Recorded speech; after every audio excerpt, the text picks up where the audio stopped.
Hello everyone and welcome to Galactic Grooves, my weekly conversation about Star Wars, because every day can't be all about the bass. My name's Chip Boaz, and many of you know me as a jazz bassist. Usually here I post a lot of music that I've written and performed. And if you're new to the page, I hope that you get a chance to check out some of that music and support some of the things I'm doing artistically. But I'm also a lifelong Star Wars fan. I just turned 52 a few weeks ago, and when I was 7 years old, I saw A New Hope for the first time in the theaters. I remember too, it was kind of funny because this was causing a stir. It was a big sensation, this new movie, Star Wars. And I wasn't honestly that interested. I could have taken or leave in it and never have gone to see it. But since it was kind of a big thing, my family went and saw the movie and I was hooked from there. You know, I've had a little bit of an off and on again relationship over the years, but for the most part, my love for Star Wars has been a big part of my life, and I want to share that because one of the things I love doing, I love playing the bass, but I also love talking Star Wars. So I'm going to do that here. I've got my good friend Grogu here to help out because wherever I go, he goes. And we are ready to dig into it. Now, this was a big week in Star Wars. Well, really kind of a big couple of weeks in Star Wars. The Disney Plus Day was last Thursday, and then over the weekend we heard a lot of announcements from D23, the event that Disney holds every year to talk about all of the amazing things they've got coming up in the upcoming year. I had a great time on Disney Plus Day watching the new Star Wars content that they released. They gave us a sneak peek look at Andor, which I am so excited about. I'm going to hold myself back here a little bit because I'm going to talk about Andor a little bit more in a minute. But doesn't this look cool? Come on, Rogue One was an amazing movie. Really one of the top Star Wars movies, I would argue. And to see this show being inspired by that, to bring on the same tone, the same cast, the same storyline, I am very, very excited about that. But hold on to that. I'm going to talk Andor a little bit more coming up right here. But I want to spend a minute to talk about A Jedi's Return, Obi-Wan Kenobi, which was the other content that was released around Star Wars on Disney Plus Day.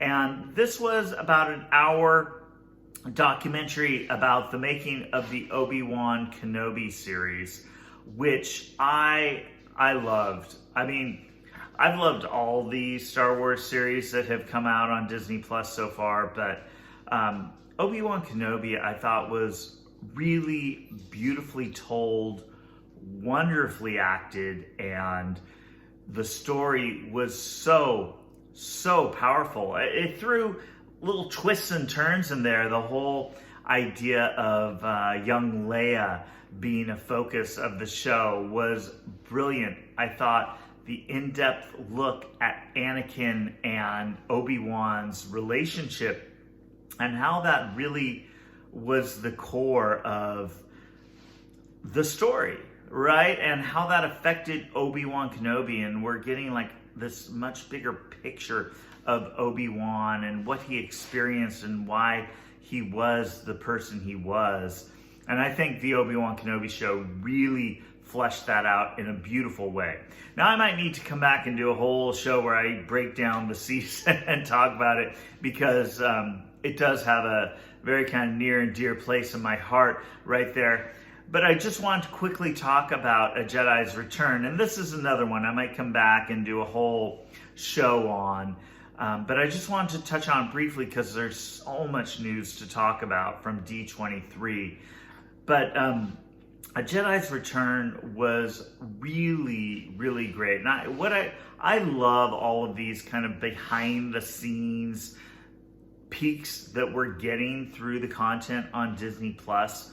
One of the things I particularly liked about the Obi-Wan Kenobi series was the directing from Deborah Chow.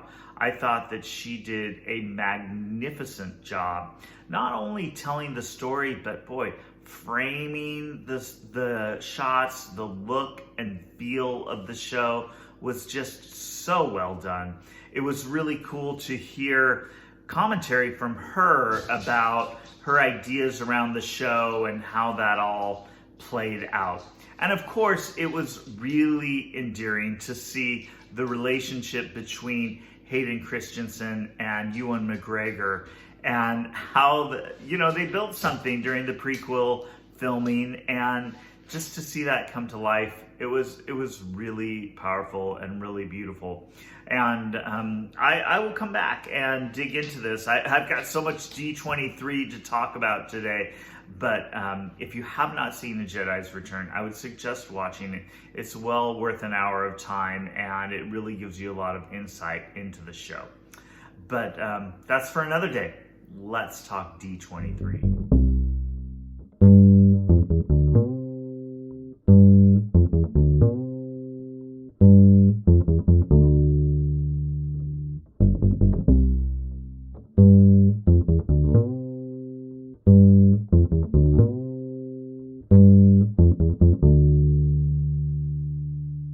Was pretty exciting to hear all about the Lucasfilm presentation at D23.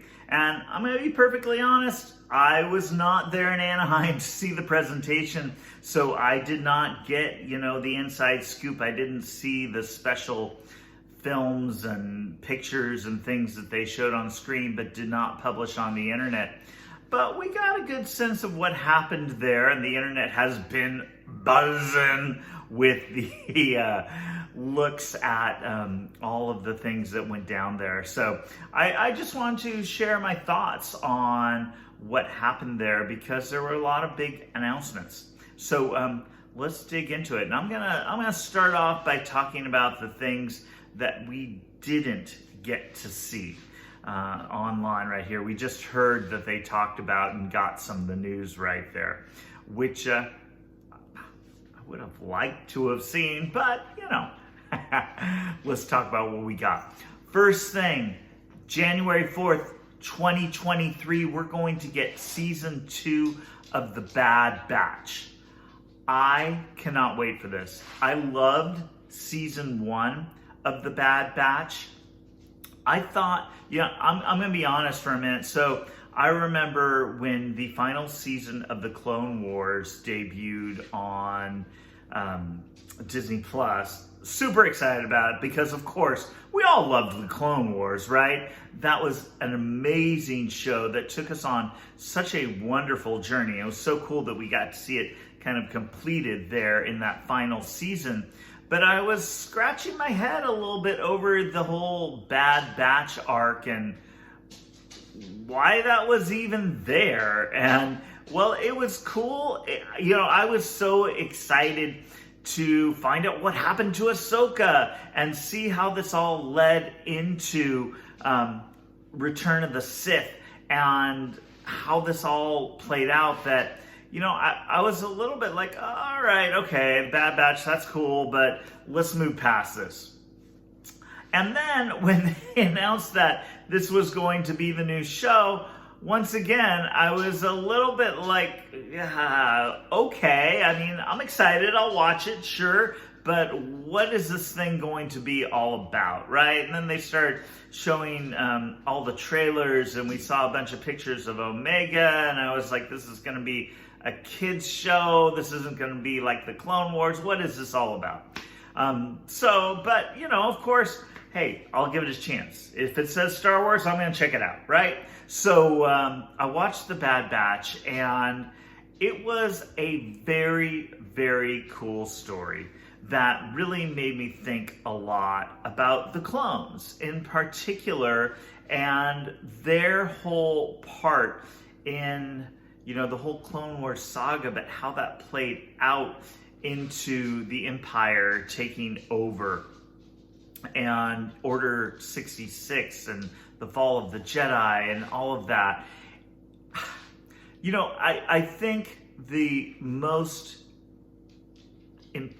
poignant piece of the whole thing was in the Obi-Wan Kenobi series, when Obi-Wan's on Tatooine and he runs into a clone, of course played by Tamara Morrison, and the clone is on the street begging for change, and he's disheveled, has a big beard, and it was sad. It was sad to see the tragedy of the clones, how they're just cast aside. They basically saved the universe and then they were cast aside. So I think it's really interesting to see the story of the Bad Batch continuing this, and the whole thing about the clones, each of the clones taking on their own identity during the Clone Wars series, seeing how that carries out into a new generation, right? Where we're not in the war anymore, we're past the war, and what does it mean to be a clone in this greater world? And I thought that was super cool to see. I loved the whole storyline of how the Empire put the clones aside and decided to take stormtroopers instead, and how Crosshair was involved in that, and how he, kind of went against his clone brothers. And boy, it just ended up being a really, really powerful show. And this whole era of where the Empire first takes over the universe, we've never seen that. We don't know what happens there. So to see that in animated form, I think is super cool, and I can't wait for that story to continue. We've already gotten a Bad Batch Season 2 trailer, and wow, that just pumped me up even more. Can you believe, and I'm spacing on the name right now, but we are getting the Wookiee Padawan coming back in the Bad Batch Season 2. How cool is that, right? I always wondered that whole arc during the Clone Wars where Ashoka took all the Padawans to get their kyber crystals, right? And then the Hondo comes and gets in the story, and it's a great arc. You should definitely check that out. But the to see him come back around in Season 2 of the Bad Batch, so cool. I bet we're going to get a lot more Rex. I'm kind of hoping that we see some Ahsoka in there, and maybe more of the traditional Star Wars characters. I mean, this could, in a sense, lead into or even kind of intertwine with Andor, which would be really interesting, because we know we're going to get Season 1 of Andor like in a week, and then we're going to get Bad Batch, and then we're going to get Season 2 of Andor. So it could be a really interesting connection point. I don't know, but we'll see, right? And that's part of the excitement of this type of storytelling. So January 4th, 2023, we get Bad Batch Season 2. That's right around the corner. I cannot wait for that. The next thing that was in that D23 panel that was talked about but not seen was Skeleton Crew, which is a show that I am very curious about.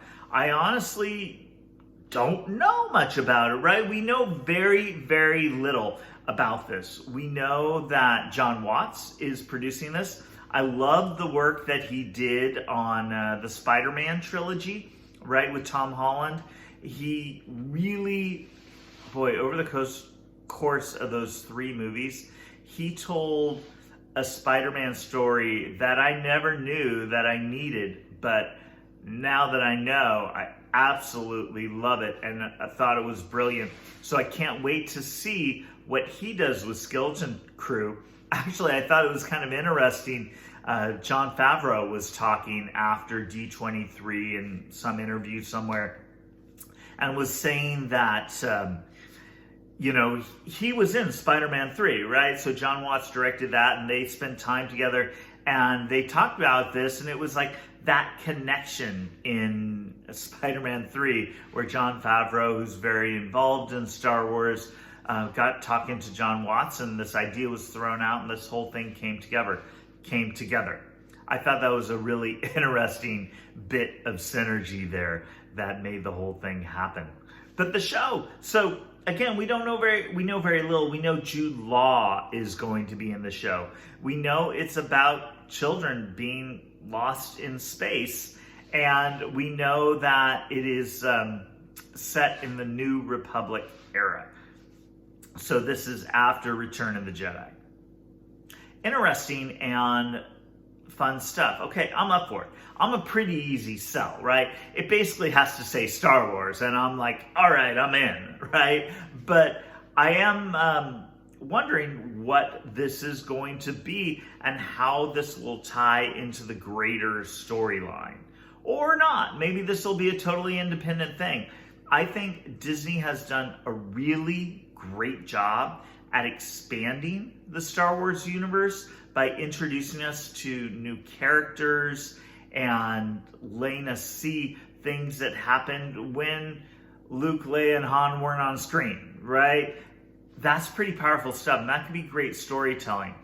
I have to admit, when we hear, oh, it's going to be about kids lost in space, I'm kind of like, yeah, I don't know. But again, I trust. They've done a really great job. John Watts is a great director, and I'm excited to see what this becomes. I'm sure as time goes on, we'll hear more about this. We'll just have to wait and see. The last thing that we heard about but didn't see was, of course, I think the Star Wars show that I'm the most excited about, the live action Ashoka show. This is going to be so cool. I feel like I've had a really interesting relationship with the character of Ashoka over the course of the last many years, because I remember distinctly, so, during the prequel era, when those movies first came out in the theaters, I was not super thrilled with those movies. After the Clone Wars series and growing up and revisiting, and I love those movies now. But when they first came out, I was a little put off, I have to admit, and I was not as close to Star Wars as I was before, or I am now.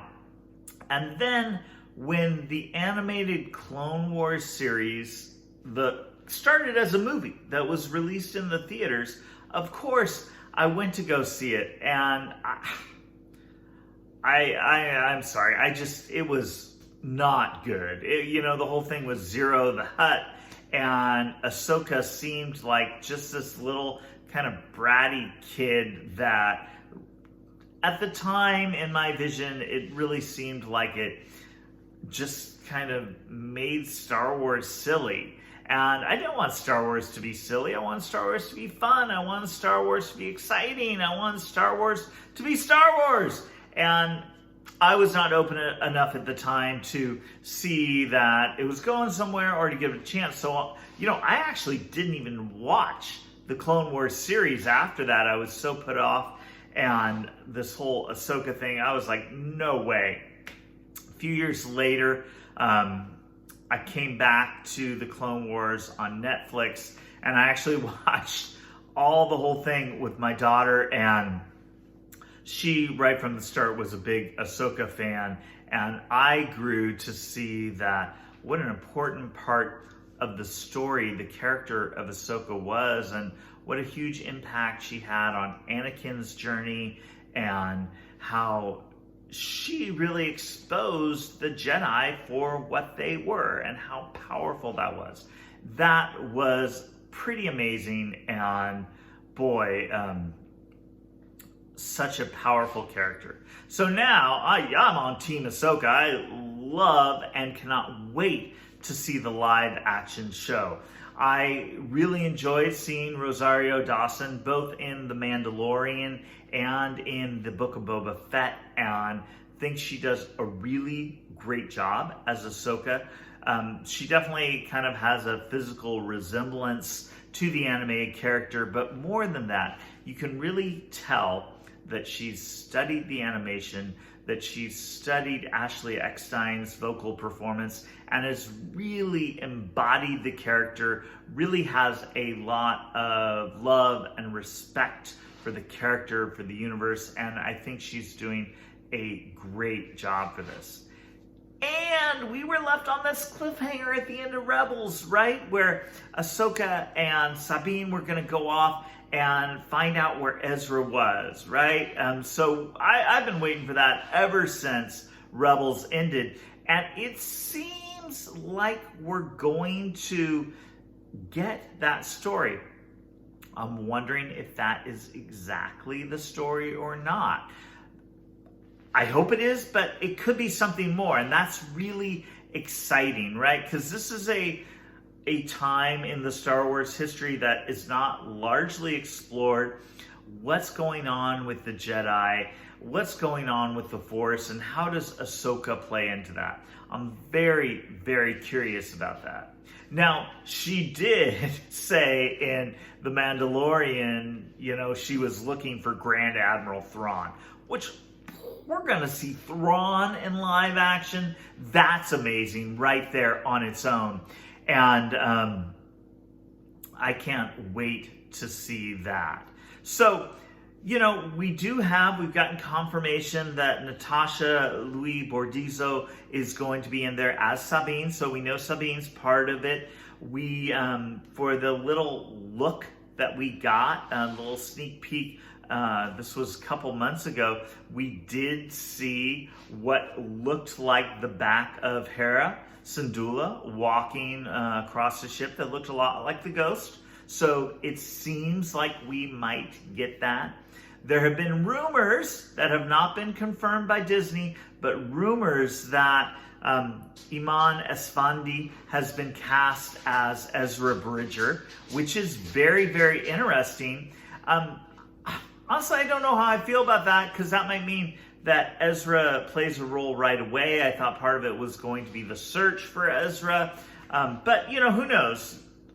They've got great stories to tell. Dave Filoni's behind this, and I'm sure that there's a lot of smart people thinking about this. One of the things that I love about this is Hayden Christensen is going to be back again as Anakin. I mentioned earlier, I loved Hayden in Obi-Wan Kenobi. I thought he brought a really powerful performance, and I can't wait to see him react or interact with Rosario as Anakin, right? To have Snips back with her master, and what is that relationship like? And Ahsoka and Darth Vader had a big lightsaber battle. Well, he tried to kill her. What is that conversation going to be like? Is Anakin going to be a Force ghost? I don't know. It's really exciting to think about where that could lead and what that's going to look like. Are we going to get a flashback to Clone Wars era? I don't know. We're going to have to see. But I can't tell you how excited I am for that Ahsoka show. I think it's going to be super powerful and super cool.